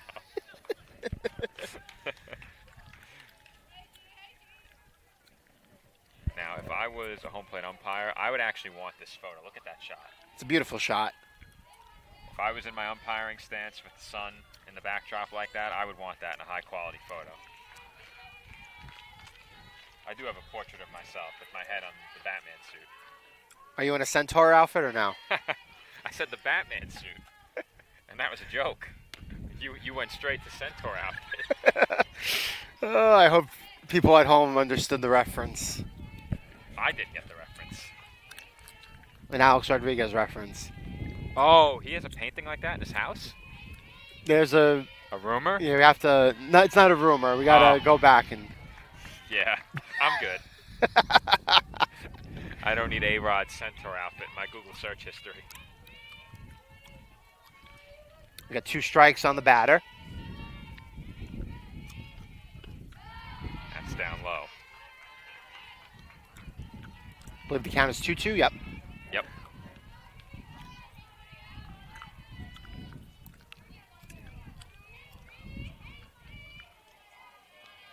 Two-two pitch. Half swing and Sura run around. Strike 3. She did friends a little bit of a favor. That pitch looked like it was slightly on the outer portion, maybe outside the plate.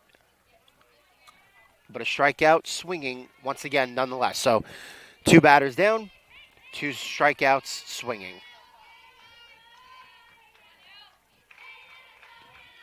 Hannah Ganibis the batter, and she swings and misses for strike 1. At the plate, Ganibis 0 for 2 with a couple of strikeouts. And we said it at the top of the inning, Joe, when friends that throw strikes, different pitcher, and she's come out throwing strikes. As that's hit well out to center, but Carcano has room, and she makes the catch to retire the side. Mountain Cats go down 1-2-3 in the home 6th. The Dolphins look for some insurance when we come back. Well, I've now seen the portrait of Alex Rodriguez as a Centaur. It is in Joe's search history, not mine. That's And it went right over my head, so now I'm enlightened. The reference, anyway. Yeah, this was a point of emphasis a couple of years ago. And That looks like it's a 20-year-old picture. Well, it was a 20-year-old Yeah. picture, but I think it came to light Okay, it came to really. light I think recently. maybe 5 or 6 years ago. There was a big joke Yeah. surrounding it. Well, But yeah, A-Rod is a little bit of a weirdo, to say, nonetheless. love his contributions to the Yankees. what do you mean? Everyone has portraits of themselves as Centaurs and or as Batman. And that's grounded sharply down the left field line for an extra base hit. Anissa Acosta rounds first and heads for second. And she's in with a stand-up double to lead off the road 7.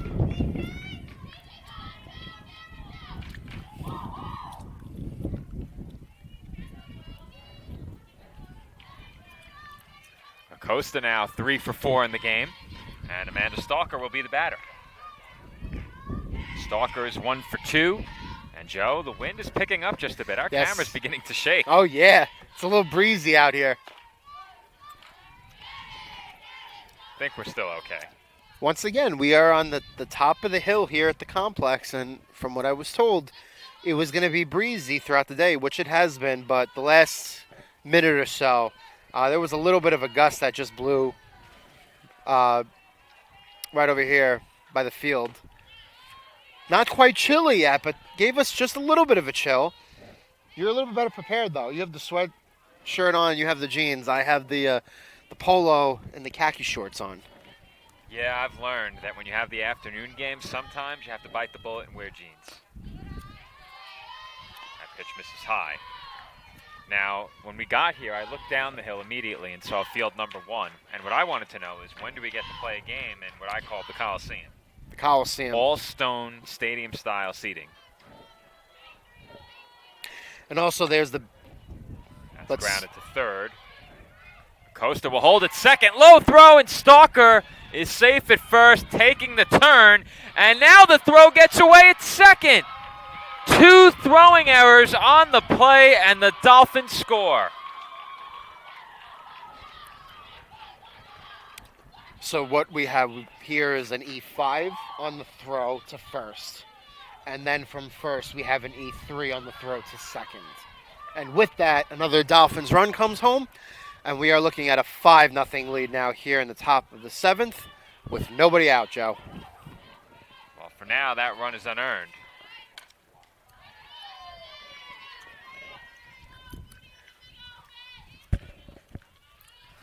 Yeah, you know, it's kind of hard to score this because what I'd have to do, we're going to have to give a second error on that one for allowing a Costa to score. So well, that's what I said. So it's going to be an E5, E5 and then an E3 on the second and then throw. Plus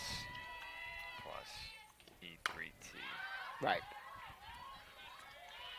And that's an F9. And that is 1 out. Oh, boy. That's a very crowded line, Joe. We were 1 character away from no room. Whew. Just fit. Well, they probably did that purposely. Well, they shouldn't have.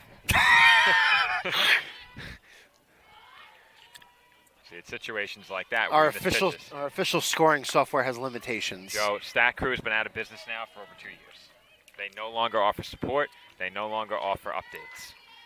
But this is the software I learned on, and until NCAA Live Stats comes out with a program for baseball, this is what we've got. We've been using the same stats computer, it appears, for 20 years. As that one's crushed to right center, it's down for an extra base hit, and the Dolphins bring home another run. In to score is Stalker, and standing at second with an RBI double is Olivia Wanzer. To everyone watching at home, we apologize. We had to remove our video feed. I made your voices heard and let them know that the camera that is supposed to be fixed on field number 4 is missing a large portion of the field, but unfortunately we will not be able to bring you video the rest of the week. Needless to say, I was not happy about it, but I think you did a good job standing up for that. So we are going to be audio only for the rest of the week. If you are able to find a working video stream, you can pair that with our voices, and we will have the call for you the rest of the week. But the only way to do that and apply that would be if the cameras... I think the most important thing is that if you are going to charge for a stream, it has to be done right. There needs to be working video, there needs to be working audio, and it needs to be compatible with any systems that are brought in to transmit the video and the audio, and far too often that has not been the case. Been doing this a long time, both for CSI and for other clients, as that's lined off the glove of the first baseman, and that's going to be a 3-4-3 at first. Motley is out.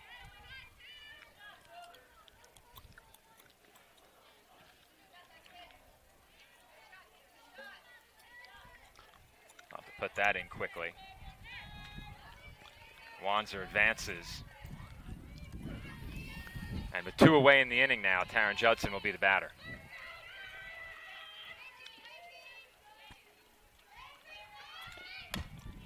And that's lined toward the middle and through for a base hit. And the Dolphins will go in front by 7. It's an RBI single for Taryn Judson. Wanzer in to score from third, and the Dolphins go in front 7-0. I did go up and check our video on this. It's live streaming right now, so I don't know. All right, so we're back. Once again, we were communicating with the staff here in Claremont, and we were informed that the games are no longer on Flow, even though they are currently advertising the games, at least based on the link I saw earlier. The games are now on Fast Pitch. So our live chat earlier said that alternate fields were on Fast Pitch. Let's go back to game one very quickly, Joe, and we'll see what the live chat had to say during that game. Might be a bit hard to find in the moment, but we do have a break in between innings, so we'll see if we can get a look at it here. And we don't have live chat replay. No big deal. We'll take a look at it later. But we are told that the stream is up and running over on Fast Pitch, so you can check that out. We'll update the links over at csidolphins.com, and you will be able to view the games on Fast Pitch, pair it with our audio, and you're all set. Meanwhile, Alexandra Frenza back to the circle for the Dolphins as I get to work trying to rescore the last half inning. Let me go back in there. Any run scored with 2 outs in that half inning is an unearned run. So Acosta actually becomes earned. So let's change that. This is going to be a bit of an extensive project. There's a lot of code here. So Acosta becomes earned. Stalker reached on an error. She is unearned. Unless the hit came with 2 outs. It did not. Wanzer. Actually, you know what? Acosta is unearned still. She should not have scored. Stalker should have been the first out. Warner should have been the second out. And then Acosta would have scored on the double. So, in fact, she would have. She's earned. Everything else is unearned. After 2 outs. After 2 outs. After 2 outs. So what are we looking at total for the game? It's 7-0. How many of those are earned versus unrun? Should that I will let three- you know. Joe, I need you four. to follow the action for me. No problem. Costa is earned.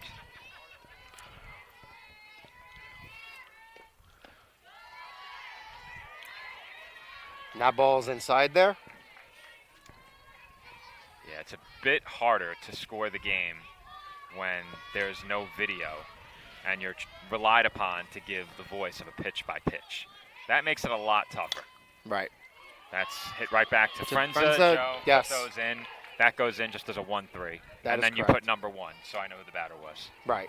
So in this case, we have Krista Brunson, ground ball, 1-3. We have 1 out here in the bottom half, home half of the 7th inning. All right, we are all caught up with the scoring. So Brunson, 1-3. Easy. We're Easy, back. simple. All right.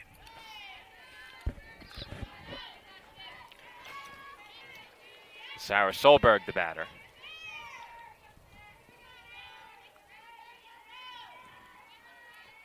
Solberg at the plate in this game, 1 for 2. That's it for a strike.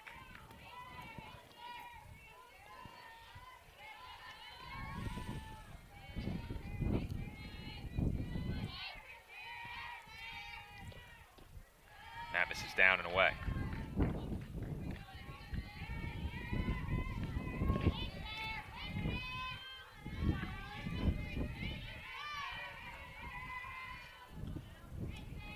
One and one. And for a strike. And the count should be 1-2. Don't need this anymore. My old cell phone goes to rest forever. It served as a good camera on this trip as Solberg strikes out. And the Mountain Cats are down to their final out.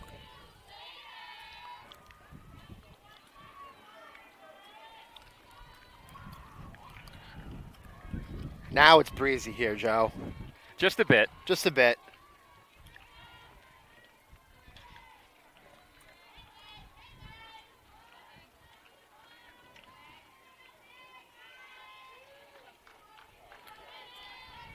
Megan McDonough at the plate here. Bases empty, 2 outs. home 7th inning. Dolphins leading 7-0, looking to put a close to what has been a very good first day here in Claremont.